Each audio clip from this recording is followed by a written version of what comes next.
Fremestory 1.1. Pibli kasi tama si Hazel. Ano eh? Na-brainwash ka na ba ng Hazel na yan? Maligayang pagbabalik dito sa channel. Narito ang malinis at malinaw na script na tumutok lamang sa pangunahing kwento ng Cruz. Yes, Cruz. Hindi inasahan ni Colleen at Thelma na darating ang mga pulis sa kanilang bahay. Sa kabila ng pagsisikap ni Thelma na pasayahin si Colleen para makalimot sa nangyari kay Jessica, hirap pa rin itong makatulog at halos mawalan na ng kapayapaan ng isip.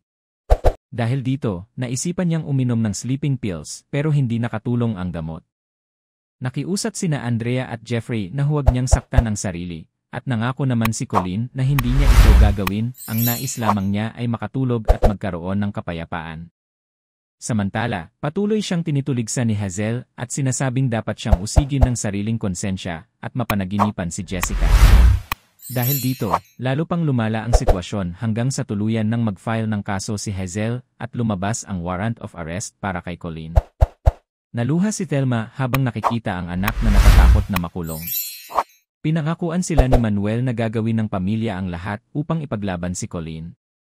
Pumunta si Manuel sa bahay ni Hazel upang kumpirmahin kung totoo nga bang binayaran ni Hazel si Timo Malabanan. Ngunit tila napaikot ni Hazel ang isip ni Manuel at napaniwala siyang maaaring totoo ang paratang na tinulak ni Colleen si Jessica.